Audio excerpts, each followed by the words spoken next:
Hello, I'm back with another Beatles review, and this time I'm reviewing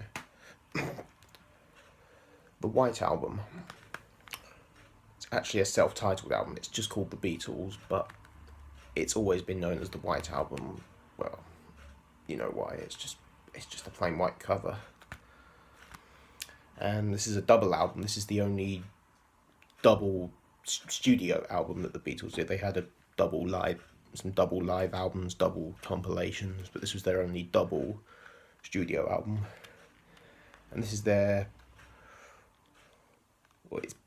officially it was their 9th studio album. You know, if you don't count Magical Mystery Tour, then this is their 9th studio album. But if you count Magical Mystery Tour, which I do, I count Magical Mystery Tour as an album. So yeah, I'm gonna say this is their 10th studio album. And this was released on the 22nd of November, 1968. And I'm not actually going to be reviewing the whole album in this video because it's a double album. It's a long album, so I'm going to be splitting this into 2 parts. So in this video, I'm going to be reviewing the first CD, disc 1, and then I'll be reviewing disc 2 in the second part. So at the end of part 2, that's when I will rate the album as a whole.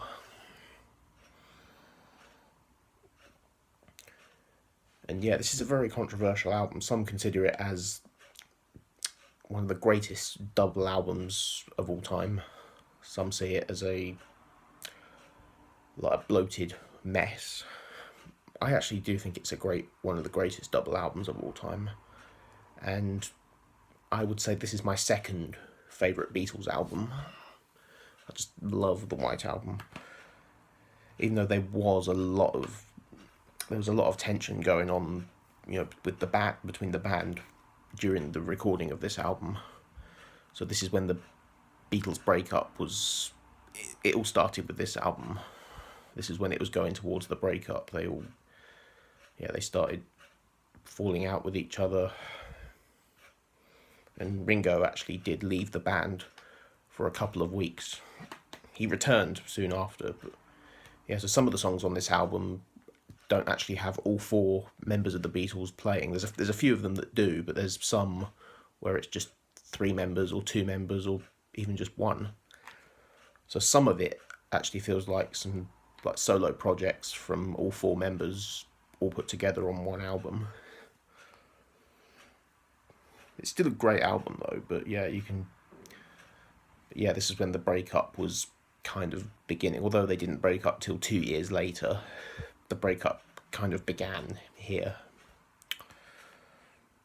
It's because at this point John Lennon was, I think he was engaged to Yoko Ono at this point, and he kept bringing her into the studio because they were so much in love. They were inseparable. So, John, he basically, he brought her everywhere he went, and the other 3 Beatles were were annoyed about Yoko. Yeah, they were annoyed that John was bringing her into the studio, and apparently she was, because they couldn't concentrate with her in the studio. But John insisted that he bring her with him. So let's go through the tracks. I'm only going to go through the tracks on the first CD. So it opens up with Paul McCartney's Back in the USSR. And yes, great song. I love how it opens with the aeroplane landing on the runway. So it's got an aeroplane effect. So it fades in and then it lands on the runway. And the song's basically it's considered like a parody of Chuck Berry's I think it's Chuck Berry's Back in the USA, and the Beach Boys' California Girls. And only 3 Beatles appear on this one because Ringo was absent during the recording session. So on this one, Paul plays drums because Paul McCartney he was actually good on the drums. So I think George plays bass on this one. But yeah, it's a great song. It's got some controversial lyrics, especially at the time, and also because of what's going on right now, which I really don't want to talk about on YouTube.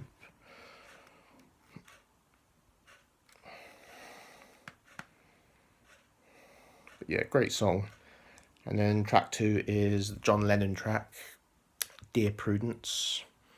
And this was about Prudence Farrow, who was Mia Farrow's sister, who was, the Beatles met her in India. This is when the Beatles were in India for their meditation. And Mia Farrow was there as well. So yeah, brilliant song, beautiful song. It's got some nice jangly guitar. Yeah, just a nice ballad. One of my favourite John tracks. Track 3 is Glass Onion. This is a brilliant song. Some nice string arrangements on here. Yeah, the string arrangements it actually has string arrangements at the end of the song, which is very haunting. And the lyrics in this song are kind of referencing other Beatles songs, such as like I Am the Walrus, Fall on the Hill, Strawberry Fields. Yeah, just great song. Although I never understood what Glass Onion meant, but it's a fantastic song though. Track 4 is a Paul song, Obladi Oblada, and it's just one of his piano. It's just another piano ballad, but it's a fun song. Although John didn't like it very much, he described it as granny shit. But I kind of think John was a bit harsh on Paul's piano songs. I mean, it is a fun song. Track 5 is Wild Honey Pie. It's not the best track on the album. It's literally just 2 seconds of like weird jamming. And yeah, it's just the Beatles harmonising in high-pitched voices, repeating honey pie, honey pie, honey pie. I mean, it's fun. It's not the best track on the album, but a lot of Beatles fans hate it. I don't hate it. I like it. It's just not the best track on the album, but it's pretty good. It's all right. It's fun. Track 6 is the continuing story of Bungalow Bill. This is almost like a children's song. It's similar to like Yellow Submarine. Yeah, it's a nice acoustic song, and I love the harmonies on here as well. Yeah, it's mostly a John song, but all the others do join in during the chorus. I love this song, although Yoko Ono actually does sing one line during one of the verses, and yeah, I never could stand Yoko Ono's voice, and I think most people would probably agree. Yeah, I never could stand her singing voice. It's still a great song though.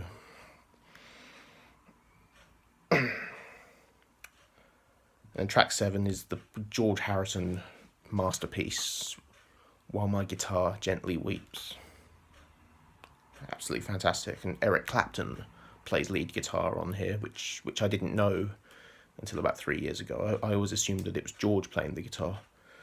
The acoustic guitar is played by George, but the electric guitar on here is played by Eric Clapton. Because yeah, George Harrison was good friends with Eric Clapton, and the reason he brought in Eric Clapton into the studio is because the tension within the Beatles was getting really bad, and you know George Harrison couldn't stand to be in the studio with the other 3 Beatles, so he brought Eric Clapton in. You know, he needed someone in the studio to back him up, you know, to be his friend. So he brought in Eric Clapton, and yeah, the guitar solo on here is brilliant. I love the sort of swirling effect that he uses. And yeah, there's really nice lyrics on here. And yeah, I've never actually understood what George was referring to in the lyrics of this song, but I think a lot of people do have their own interpretations. But yeah, I do love this song. It's fantastic.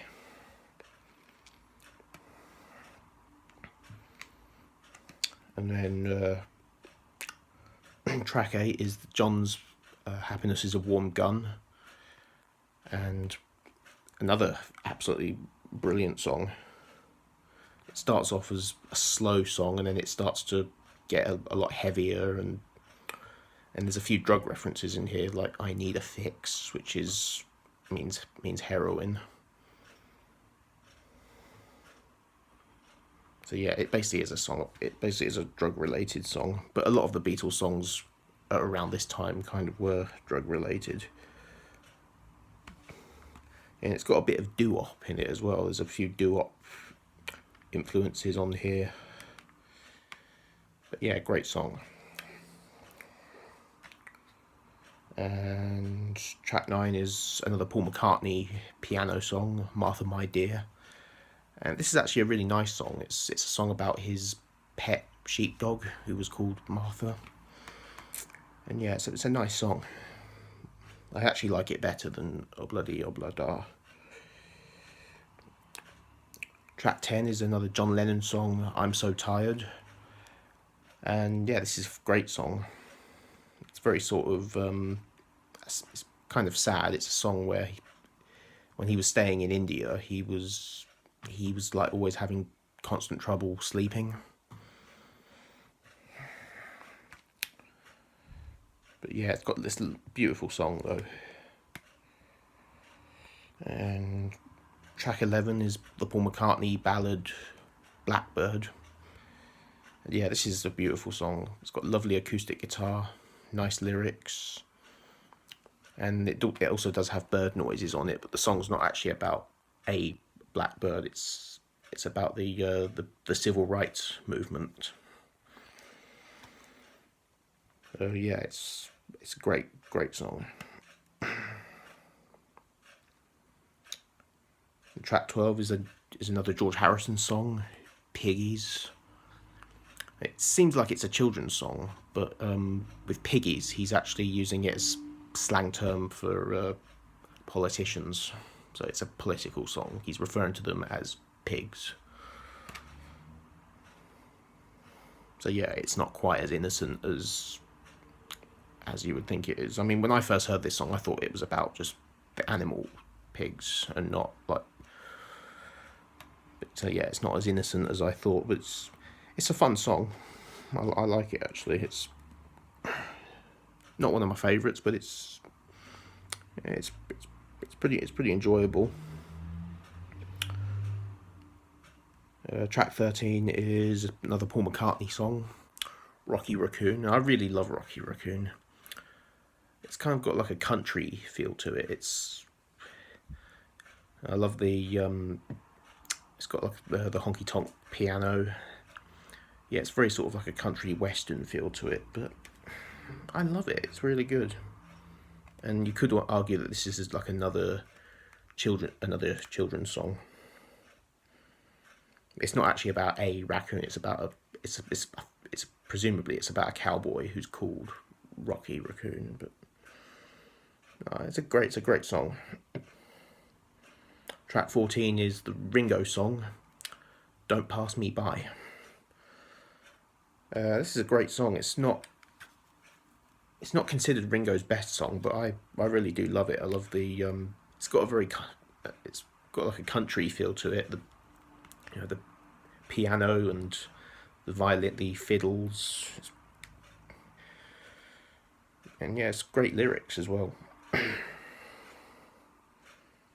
And I think a lot of people often overlooked Ringo as a singer and songwriter. I think he wrote this. I'm not sure, but he's often overlooked as a singer and songwriter. And as a drummer as well. I think people often overlook him as a drummer. I love Ringo. He's a legend. And track 15 is Why Don't We Do It in the Road. It's the Paul McCartney song. It's a very silly song. Like, Why Don't We Do It in the Road? By listening to the title, you probably know what the song is about, and you probably don't need to know, because you probably do know, but it's a short song. It's just, that's all it is. Why Don't We Do It in the Road? But it's a fun song. It's silly, but it's actually quite fun. And then track 16 is another Paul McCartney acoustic ballad, I Will. This is brilliant. I love this one. It's got nice lyrics. I'm assuming he wrote this about Linda, because I think 1968 was the year that he met his future wife, Linda. And I think he wrote this about her. Because at this point, yeah, he wasn't with Jane Asher anymore. So, yeah, this is when he met Linda Eastman, who he would marry in 1969. But yeah, lovely song. It's super short, but it's brilliant. And then the first CD, because I'm only doing the first CD here, it closes with the John Lennon ballad, Julia. And this is about John Lennon's mother, Julia Lennon, who died when John was 17. She was actually run over by a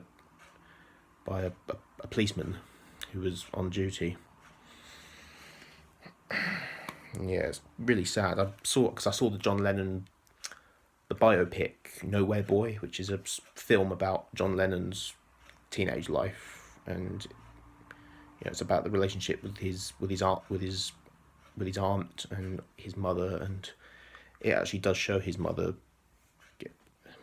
death. It's really sad, but yeah, it's a nice song. So yeah, I'm going to end this here, of course. I will review the second CD in part 2. So yeah, I'm not going to rate this yet. At the end of part 2, I'll rate this album as a whole. But yeah. So yeah, that's part 1 finished. So yeah, I'll see you in part 2.